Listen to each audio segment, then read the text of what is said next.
इस खबर के प्रायोजक है डॉक्टर अनुष्का विधि महाविद्यालय।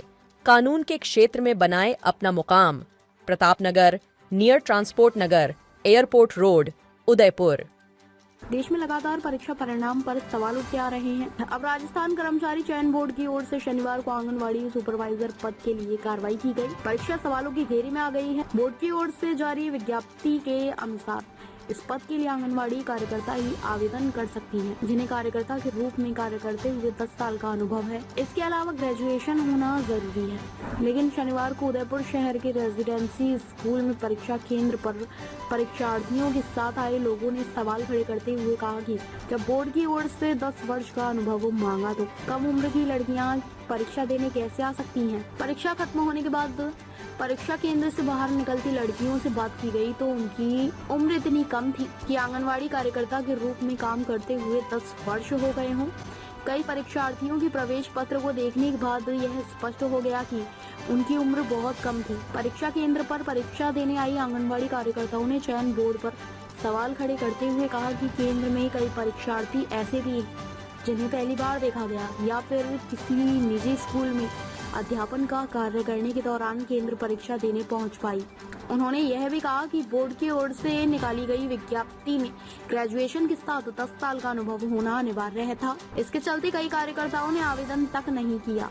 जिनको कार्य करते 10 साल से कम हुए हैं, आंगनवाड़ी कार्यकर्ताओं की ओर से खड़े किए गए सवालों के बाद ऐसा लगता है कि यह पूरी परीक्षा ही सवालों के घेरे में आ सकती है। हालांकि जिला कलेक्टर से फोन पर हुई वार्ता के अनुसार अगर किसी ऐसे परीक्षार्थी ने परीक्षा दी है जो कि इस दायरे में नहीं आते हैं, उनके द्वारा परीक्षा पास करने के बाद उनके डॉक्यूमेंट वेरिफिकेशन के दौरान विज्ञप्ति में दिए गए नियमों को पूरा नहीं करती है तो उन्हें बाहर कर दिया जाएगा। के लिए मांगा 10 साल के अनुभव के लिए, और इन लोगों ने क्या बीच में लड़कियों को कैसे ऐसे एंट्री दे दी कि पेपर दे रही वो अंदर। उसके रोल नंबर 1 के तो 11-31-56 थे। नियम 10 साल का अनुभव मांगा और हम 22 साल हो गए अनुभव की रहे हैं, पेपर देना है।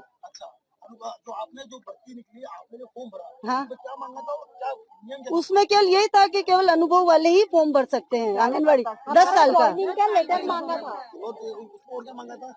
ज्वाइनिंग लेटर मांगा था, तो वो कहाँ से लाई, कहाँ से फॉर्म भरा है तो उसी को ही पता है, उस लड़की को। 10 साल का एग्जाम देने आए थे, वो अभी तो एग्जाम देने आए थे, उनकी उम्र क्या हो सकती है? 20 साल 22 साल की? वो क्या, वो 20 साल से आसपास ही 20-20 साल 20-22 साल की लड़की, वो भी आपने फोटो खींचा ही था, बस वही थी लड़की। लड़कियां कई तरह की। नहीं, नाम तो क्या सर, अभी यहाँ सही हो गए। विज्ञप्ति में हमें बताया गया था कि सिर्फ आंगनवाड़ी वर्कर ही आवेदन कर सकती है और वही आवेदन करेगी जिनका 10 साल का अनुभव है।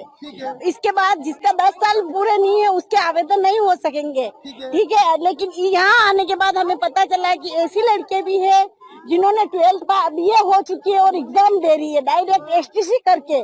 तो मैंने उनको देख के पूछा कि उनकी एज देखने से पता चल रहा है कि ये 10 साल इनका कैसे हो चुका होगा। तो फिर मैंने पूछा तुमने क्या कर रखा है, आंगनवाड़ी वर्कर हो क्या? क्यों एज से तो पता चलेगा ना कि भाई 10 साल तो बहुत ज्यादा होते हैं। तो क्या नहीं, मैं तो प्राइवेट स्कूल में जॉब करती हूँ, प्लस मैंने BEd कर रखी है, वो भी आवेदन किया। और प्राइवेट स्कूल की जो महिला है जो प्राइवेट उदयपुर प्राइवेट स्कूल में पढ़ाती है, संगमरमर में पढ़ाती है, उन्होंने भी एग्जाम के फॉर्म भरे और प्रवेश कार्ड दे के एग्जाम दिए। जबकि ये सरकार की राजनीति थी कि हमें कार्यकर्ता को ही वरीयता दी जाएगी, जबकि नहीं दी जा रही है। आवेदन में अभी बहुत सी महिला ऐसी थी जो ऐसी कितनी लड़कियां थी करीब जो 10 तो हमने लाइन में ही देखी थी। जो हमारी लाइन थी ना, हमारी लाइन यहाँ से यहाँ तक लंबी थी, इसी में 10 महिलाएं मिल चुकी थी। हमने बात की उनसे, फिर मैंने कहा ऐसे कैसे हो रहा है, लेकिन मैंने उनसे पूछा था क्योंकि हमने ऑनलाइन क्लास ली थी ना, उसमें बताया गया था कि किसी ने पूछा होगा कि हमारे प्रवेश कार्ड डाउनलोड नहीं हुए, तो उन्होंने बोला 10 साल का अनुभव नहीं है इसलिए नहीं हुए। लेकिन यहाँ तो 10 साल की दूर की बात है। कहाँ पे रही? कहाँ रही? आवेदन तो हमने किया था, हमने जो सरकार ने नियुक्ति दी, फार्म भरा, उसके अनुसार ही हमने आवेदन बना। वरना बहुत से कार्यकर्ता हमारी बहनें रुक गई ना, क्यों उन्होंने तो भरा ही नहीं, क्यों प्राइवेट वाले ने भरा। इसमें एग्जाम दे रही है तो वो उनका कैसे हो गया चाहिए एग्जाम में, कैसे उनका हो गया? नंबर 11-31-56 है, 11-31-56। ताज़ा खबरों से जुड़े रहने के लिए हमारे चैनल को सब्सक्राइब करें और बेल आइकन को दबाना ना भूलें, ताकि हर खबर की नोटिफिकेशन आपको मिलती रहे।